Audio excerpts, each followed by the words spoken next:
Last time on Hakai, Goku found himself between a rock and a hard place. Young Vegeta attacked him for destroying a piece of his castle.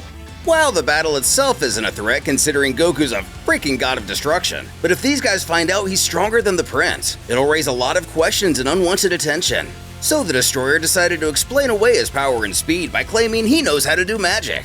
And if the prince is really as tough as they say, he'll let him do just one last trick. The fugitive known as Turles. Convincing Vegeta to let him perform one last trick isn't difficult. Goku, for his part, can't help but grin. Looking around at the crowd, he makes sure everyone's watching him closely. "Keep your eyes wide open on me then!" His voice carrying a playful yet commanding tone. Solar Flare! My eyes! What kind of technique is this? I can't see! The Solar Flare working perfectly. Goku knows now is his chance. He needs to get out of here. Below, he spots a small forest he can hide in. So that's where he's headed.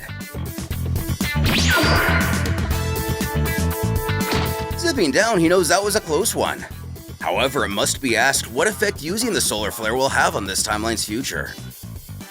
Theoretically, Vegeta or the Saiyans could see learning this technique as useful and one day utilize it against our heroes. All worries for another day and another Goku. For the moment, at least they won't find him here since he's lowered his ki even more and it's far away. The beast crosses his arms. Won't they get suspicious of you disappearing from there so fast? Though Goku feels like they didn't see him use the instant transmission, so they'll think he just used a trick to hide. Looking frustrated, or maybe that's just his permanent expression, he begrudgingly admits, "It was pretty clever." How do you think to use those techniques and say you learned them from a witch? Our hero reasons that when he realized he had to fight while pretending to be weaker, all he could think of was his friends on Earth who aren't very powerful and have to rely a lot on their techniques. That's how he thought of using the techniques he learned from them. As for the witch thing, he remembered fortune teller Baba. The Desert of Darkness thing was mentioned, and she's a pretty dark old lady, so that's why she came to mind. The Beast can't help but find a certain irony in it all. Goku had come to his home planet, a place rich with history and latent memories for him to discover. Yet when faced with a critical moment, his mind hadn't drawn on Saiyan traditions or techniques. It had gone straight back to Earth. What stands out even more is the one thing Goku didn't anticipate when coming back to the Saiyan homeworld: running into Vegeta.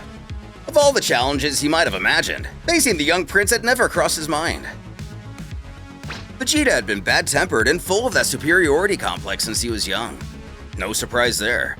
His fiery deposition and unshakable belief in his own dominance seemed to have been ingrained in him from the very beginning. Back with the Saiyans outside the castle, a frantic effort is underway. The soldiers, still recovering from the blinding light of Goku's solar flare, furiously scan the surrounding area. Nothing. Goku's ki had completely disappeared off their radars, rendering him undetectable. Funny enough, Vegeta grumbles how dare that man trick him like that. You know, after he let him. Much to his ire, Nappa has to mention that he may be weak, but he's definitely crafty. He's at least got to admit that. Scarface rushing in, he begs forgiveness as their scouters couldn't locate the bandit. The grunt reasons, as predicted, he must have used some trick to hide, prompting Kid Vegeta to fume that he'll find that scumbag himself and make him pay for making a fool of him. While Goku's out of danger for now, looks like he's only found a temporary solution. Vegeta, and by extension every Saiyan he decides is going to help, is going to be looking feverishly for him during his entire stay here. That's when Zorn, the Saiyan who previously did a mission in the Desert of Darkness, makes his arrival. He had cornered a group of bandits at their hideout and eliminated most of them. This Turles is now thought to be a surviving member. Zorn informs the prince that the king wishes to see him right now. Furthermore, he insists it's important. The sheer mention of the king is enough to silence even Vegeta's stubbornness. As much as the young prince hates being told what to do, there is one person on the planet whose authority he can't ignore. That of his father. Minutes later, Vegeta found himself standing in the grand throne room of the royal castle, the entire room heavy with tension as he faced his father who sat regally upon the massive throne. The king's expression was unreadable as he addressed his son, demanding an explanation for the damage done to the castle wall, among other murmurs. Vegeta recounted everything that had happened as he described the bandit and the events leading up to his escape. King Vegeta listened intently. The story raised more questions than answers. Clenching his fist in anger, he wonders aloud, how could some weakling cause such commotion in his castle? Glaring over to his soldiers, he demands Sprout explain himself. How could he, a middle-class Saiyan, part of the elite of the entire planet, let this happen? Sent through a wall by some lowly bandit? Is he no longer able to honor the cape he wears? Sprout, visibly shaken by the reprimand, bows his head in submission, the weight of failure heavy on him as he stammers out an apology. I offer my sincerest apologies, my king. His voice trembling. I promise to be more cautious from now on. Gathering his resolve, he straightens slightly, but not daring to meet the king's gaze as he continues. I also intend to gather soldiers to assist in tracking him down. Determination fills his voice as he pledges to hunt down the criminal personally. I assure you, I will not rest until I find this intruder. But no way, the prince angrily cries. He'll deal with that ass Vault who dared deceive him. The outburst causes King Vegeta's glare to shift, fixing his eyes on both Sprout and his son. Neither of you will do anything, he declares, the finality of his words silencing the room. The king turns his attention back to Sprout. Sprout, you are responsible for the castle's external surveillance. It's not your job to go chasing down some criminal across the planet. That's a job for the low-class soldiers. They will handle that instead. Of course, the soldier does nothing to object to this command. Turning his focus to his son, he informs the prince he will have other things to work on. He called him here for a different reason, not to talk about the intruder. Surprised, Vegeta questions what this is about. It's explained that from today, he will be sent on planet-conquering missions.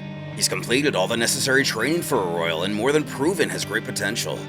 The time has come for him to lead the soldiers into battle.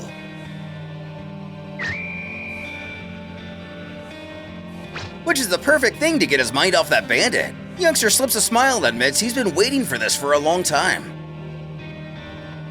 King Vegeta then screams at the throne room entrance. Enter! Queuing up Nappa and Raditz to enter with Saiyans 1 and 2 in tow.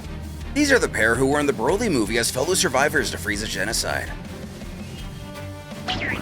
The sight of the group causes Vegeta to bulk momentarily, his earlier excitement giving way to confusion. Vegeta, these will be your companions, the king announces. You don't know them aside from Nappa, right? Vegeta, clearly unimpressed, rolls his eyes at the group standing before him. His narcissistic gaze moves from one face to the next, assessing him with an air of superiority that leaves no room for doubt about his opinion. Then, not bothering to mince words, he makes sure everyone in the room can hear his opinion. They don't look like much, he says flatly, his tone alit with condensation. King Vegeta, unfazed by his son's bluntness.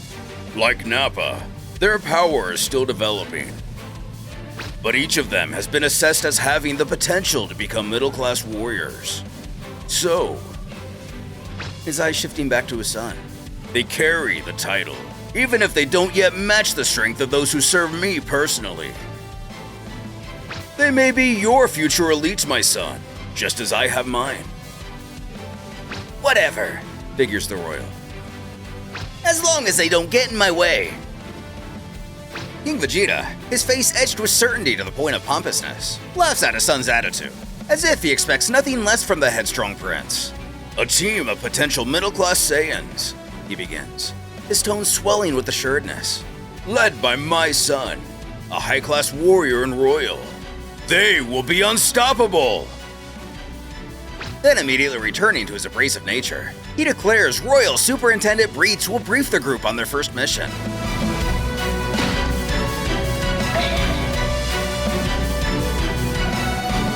Meanwhile, back in the forest, Goku merely walks without direction. His steps light and uncertain as he moves beneath a thick canopy of trees. The distant sounds of rustling foliage and wildlife fill the surroundings. But his thoughts are far from peaceful. What should I do now? He wonders to himself as he considers his next move. Regardless, he knows that after all that chaos, he can't just wander around aimlessly. When he senses something, someone's coming.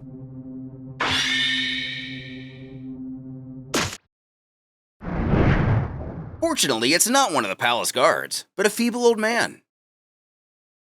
He kindly asks who Goku is, who kind of just does the same thing.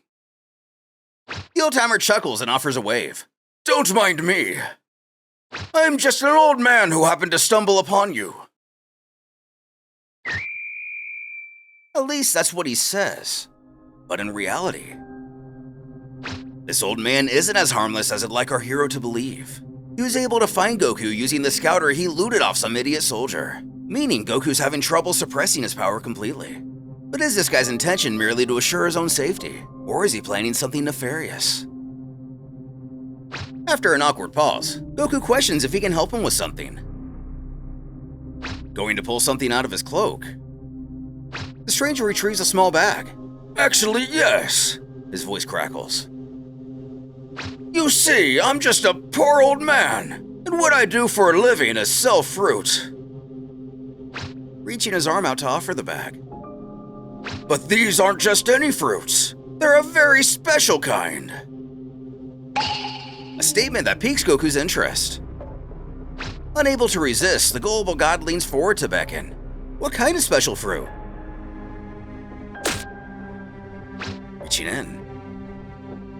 The geezer pulls out a fruit from the Tree of Might. He claims it comes from a unique tree. It's called the Tree of Mighty. His erroneous naming of the tree signifying it might not be real. Regardless, he goes on to say he calls it the Fruit of Power. The tree is the only one that can survive in the Desert of Darkness. And the reason for that is because it's special energy.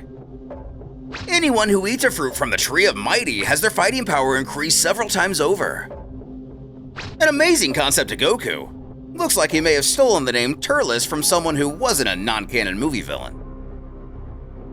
The old man cackles to himself that these warrior types are all the same, blinded by the greed of power. He goes on, judging by your armor, you're a warrior, aren't you? So how about boosting your power and being hailed as a true warrior god? Now Goku thinking to himself, he wants to respond that he's already a god and way stronger than anyone here. On the other hand, he is starving. Thinking he's got the sale, the stranger taunts. You want it, don't you? Since I like you, I can sell it real cheap. However, the fact is our Saiyan doesn't have any money. Thinking on his feet, the old-timer realizes this guy's broke. But when he dies, he can steal his armor and sell it. He puts on a fake smile and utters, I don't usually do this, but since I like you, I'll let you have a bite for free. How about it?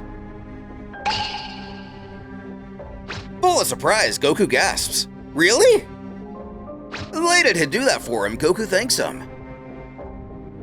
Bowing down. His opposite waits a moment. He knows it should already be taking effect. A bite of this poisoned fruit is enough to kill 3 men. Retching at the taste, the god sure doesn't feel any power boost. That part's probably just a myth. On top of that, it really doesn't taste good either. When the old man shouts, You fool! Drawing a terrifying kitchen knife. He hisses that you should never trust another Saiyan. Now that he's been poisoned, he won't be able to fight back. He'll kill him and take that armor. It must be worth something. All things considered, Goku isn't really surprised. So he's really just a bad guy who tried to set him up. And he wants to fight him for his armor. How about they make a deal? If the old guy wins, he'll just give him his armor. But if Goku wins, he'll give him his cloak and scouter. He believes that the cloak will help disguise him better. And since the soldiers use those scouters, having one could come in handy. Oh, and he'll take the rest of those fruits too. They didn't make him any stronger and they don't taste very good. But he is still hungry after all. Clearly, whatever poison he used wasn't enough to even deter him from a snack. This is a new one for the grandpa. He just pauses for a second awestruck, but quickly regaining his resolve. You think you can challenge me? You're already dead, boy! I'll just speed up the process by a few minutes. But fine. For fun. I accept your challenge. With the deal set. Die! Couple minutes later, a Baryon village. It looks like we made our way to the place Bardock once lived. There are multiple dwellings and a vibrant population of Saiyans at work. Whether it's gathering food, blacksmithing, or teaching the next generation. Then, there's a different presence that enters this tight-knit community. Turles, now in full form.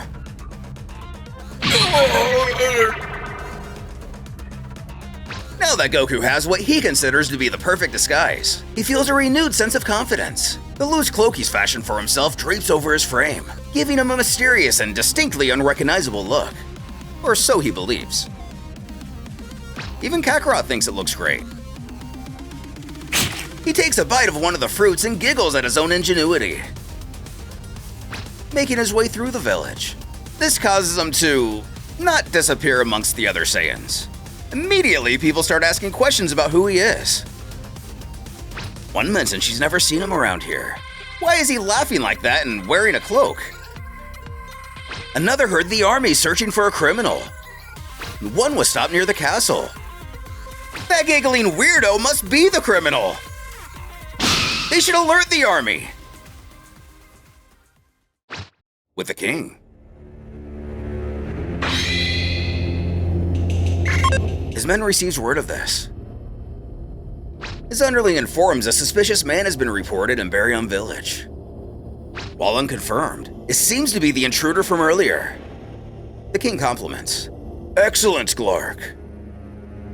Just what I expected from the commander of planetary surveillance. He instructs him to immediately send a group of soldiers to bring the troublemaker here. Obliging. Glark vows to locate the nearest group and order them to capture this outlaw.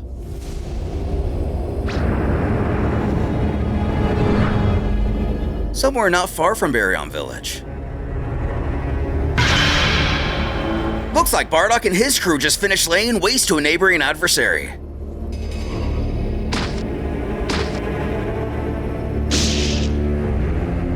Assuming this is the group going to be tasked with apprehending Goku, just how will Bardock react in seeing a warrior who looks exactly like himself?